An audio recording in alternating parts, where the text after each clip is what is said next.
на кандидатите за съдебни заседатели изготви доклад с предложението до Общинския съвет за лица, които да бъдат предложени за съдебни заседатели за районен съд Русе. Господин Билов.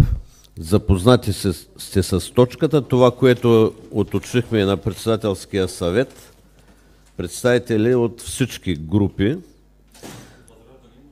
комисия, председател Биляна Кирова и членове Йорданка Даневска, Рена Стефанова, Мариан Димитров, Владо Владов, Елеонора Николова, Николай Чанев, Семрат Джениева и Ясен Лазаров.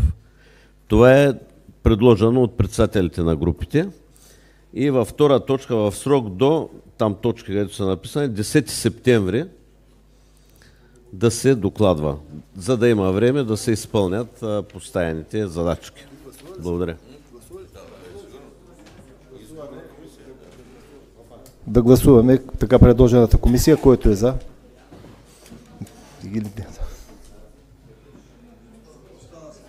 Гласуваме, ето.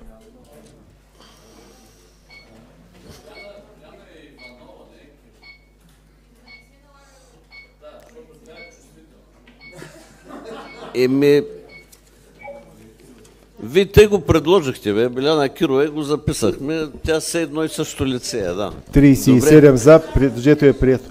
И Деница Иванова ръчно за. Така. Питания. По реда на постъпилите по входящи номера от Велизар Павлов, Диан Герасимов и Митко Кунчев относно благоустрояване на входовете на град Русе.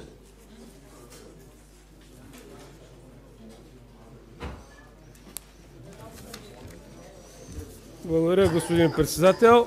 Уважаеми колеги, граждани на Русе, нашето питане е свързано с благоустрояване на входовете на град Русе. Господин кмета Пенчо Милков многократно е заявявал, че е негов приоритет преобразяването на тези входове от основните входно-изходни магистрали. В момента тези входове продължават да бъдат занемарени и по никакъв начин не представят Русе като модерен, проспериращ град. Може да следите фотосите. Това е входа от Варна, предишния беше вход от Бяла. След малко ще видите входа от Силистра как изглежда. Знамената на входовете от Варна и Бяла са с малки размери, поставени на неподходящи места и липсва дизайнерско решение с информационен надпис Русе. Съществуващите обозначителни табели са с различен размер и стил, с или без герба на Русе. Виждате разликата, като този на входа от Бяла е типична, обозначителната табела е типична за малки населени места. С оглед на изложеното считаме, че в най-кратки срокове е нужно община Русе да възложи проектиране за благоустрояване на тези входове. Може да покажете положителните модели от Бяла, Варна, Силистра, включително подходящи дизайнерски решения, декоративно осветление, светещи надписи, знамена и други елементи, които да придадат съвършено нов облик. Положителни модели, ето виждате, на някои населени места са с светещи надписи, много са красиви, респектиращи, вдъхващи самочувствие на гражданите, респект. Ето, виждате, даже на Сандрово имаме обозначителна табела, която показва съвършено друго отношение. Ето виждате, това е София. Това нещо може спокойно да се случи и в Русе. Прекрасен вход.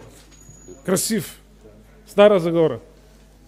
Нали, с декоративно осветление. Тук нощта също изглеждат много хубаво тези входове. Във връзка с изложеното имаме следните въпроси. Предвижда ли община Русе възлагане на подобно проектиране? Второ, при положителен отговор на този въпрос, какви са реалистичните срокове за проектиране и последваща реализация? И трето, предвижда ли община Русе подмяна на стандартните обозначителни табели на Русе с нови едностилни, както и подмяна на описаните с спрей информационни табели за Арена Русе и градския стадион, които са описани много отдавна, поне няколко години. Благодаря. Това е. Велизаре.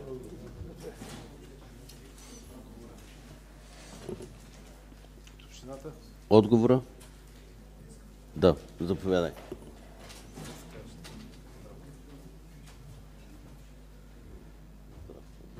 Добър ден, уважаеми дами и господа общински съветници. Във връзка с питането на господин Герасимов, администрацията има следния отговор.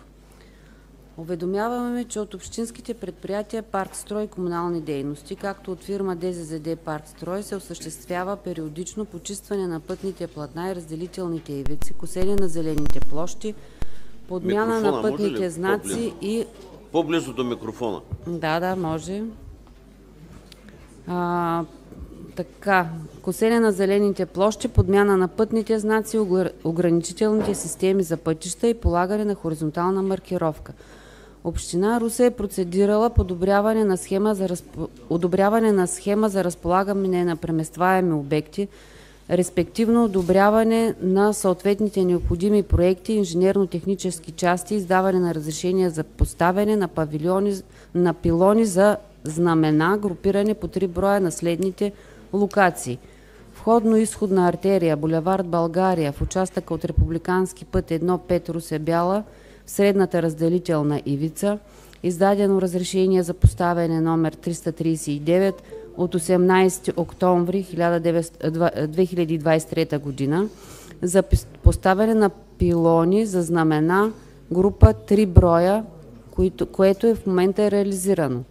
Входно-изходна артерия, булевард Христо Ботев, участък от републикански път 1-2 Русе-Разград, в средната разделителна ивица е издадено разрешение за поставяне 338 от 18 октомври 2023 година за поставяне на пилони с 3 знамена, реализирано.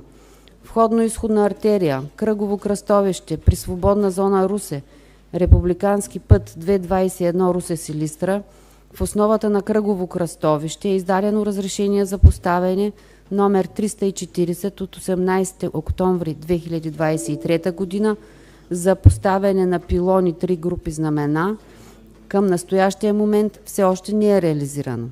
На кръгово кръстовище булевард Липник в острова на кръгово кръстовище в имот с идентификатор 63427.7.621 е издадено разрешение за поставяне 341 от 18 октомври 2023 година за поставянето на знамена 3 броя, които към настоящия момент все още не са поставени. На кръгово кръстовище на булевард Потсдам в острова на кръгово кръстовище в поземлен имот 63427.7.621 е издадено разрешение за поставяне 342 от 18 октомври 2023 година, пак за поставяне на 3 броя пилони за знамена, които към настоящия момент все още не са поставени. В разделителна ивица на булевард Славянски в средната разделителна ивица е издадено разрешение за поставяне 343 за поставянето на пилони от 3 броя знамена, които към настоящия момент все още не са поставени. През месец април започна боядисване на стълбове на уличното осветление в участъка по булевард България по републикански път 1-5 Русе-Бяла. Подменени са осветителните тела по булевард България от входа изход Бяла до връзките към кръгово кръстовище Прикат и по булевард Христо Ботев.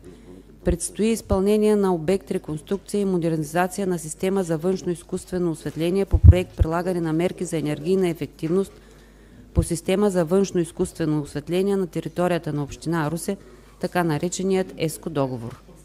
Благодаря. Благодаря. Велизар Павлов.